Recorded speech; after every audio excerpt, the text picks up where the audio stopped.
Okay, welcome everyone to a new episode of Myth Bust Monday, where every Monday we're going to take a look at some fitness or nutrition myth, look at where that myth got started, and then why it's actually wrong based on the most recent scientific evidence. This week we're going to be looking at the idea that there's a maximum amount of protein that you can absorb in one sitting. And what that number is will depend on who you ask, but usually it's something like 20 to 30 grams of protein. And the reasoning goes that because there's a limit on the amount of protein you can absorb, it's a good idea to space your meals out, or space your protein out, across 5 or 6 meals throughout the day. Because if you were to just lump it all in 1 or 2 meals, then a big chunk of that protein would be going to waste. So first, where did this myth come from? Well, the true myth is that only 20 to 30 grams of protein can be absorbed. And the word absorb is the key player here, or the key error, because in reality, we have virtually an unlimited capacity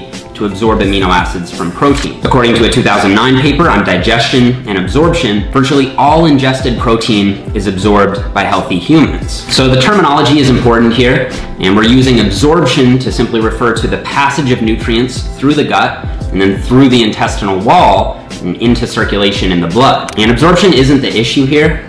You could eat, say, 300 grams of protein and absorb all or nearly all of that just fine. But I think that what people really mean when they ask this question is whether or not protein intakes over, say, 20 or 30 grams in a single meal is actually used to support muscle building. And I think that the literature actually doesn't have a perfectly clear answer on this question. But there is a lot of data out there, and I think that it can give us a pretty good idea. So let's go ahead and dig right in. So in 2015, Dr. Stu Phillips' research group published a review article hinting at the existence of a so-called muscle full effect, which is the idea that with increasing protein doses, you'll eventually hit a ceiling, past which increasing protein further doesn't do anything extra for muscle protein synthesis. And the ceiling has been previously proposed in a pretty large body of literature to be roughly 20 grams. The first study to show this compared 20 grams of whole egg protein with 40 grams of whole egg protein following a leg workout. And they found no significant difference between the two groups, suggesting that you get all the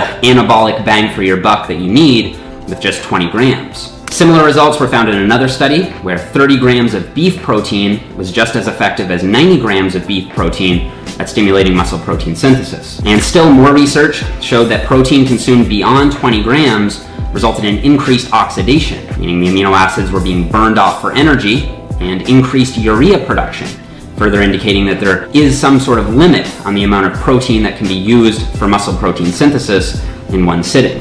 So far, based on this scan of the literature, it really seems to be the case that that upper ceiling of how much protein you can utilize in one meal seems to be about 20 to 30 grams. However, I think that in practice it isn't really quite that simple, because how much protein you can use in a single meal depends on at least 3 factors. First of which is the size of the person. It seems to be the case that folks with more muscle tend to need more protein to max out the muscle protein synthetic response. So to account for this and general inter-individual variability, the Phillips review suggested 0.4 grams per kilogram, or about 0.18 grams per pound, as a reasonable upper limit. So for a 120-pound person, it would be about 22 grams, but for a 200-pound person, it'd be more like 36 grams. So for bigger guys, 20 to 30 grams may actually not be enough protein to fully max out that protein synthetic response. The amount of protein needed also depends on the amount of muscle mass being trained. In contrast to the earlier studies, a 2016 paper showed that 40 grams of whey protein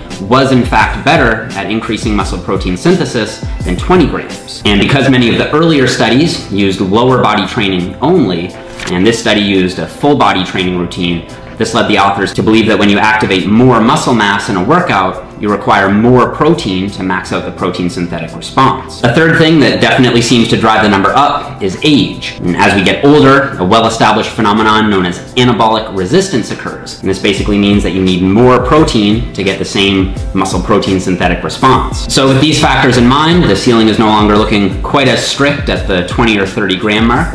And I think some individuals, especially those who are older, who have larger muscle masses, and perhaps who do full body training, could easily stand to benefit from, say, 40 or even 50 or perhaps more grams of protein in a single sitting. But this answer still doesn't seem to satisfy many experts in the field. There seems to be something just wrong with the idea that if you ate, say, 80 grams of protein in a single meal, that at least half of that would be going to waste when it comes to building muscle. And I think a big part of this intuition comes from the idea that most of the research we've been looking at so far is based on acute measures of muscle protein synthesis, not long-term trials investigating full-scale muscle hypertrophy. So some would argue it's just a little too speculative to make any strong conclusions about a true protein ceiling. And I think a lot of this pushback comes from the intermittent fasting community, where it's common to see folks eat huge boluses of protein, say 75 or 100 grams of protein, spaced across 1 to 2 meals in a, say, 4 to 8 hour eating window. And I will admit that in the real world, this feeding schedule doesn't really seem to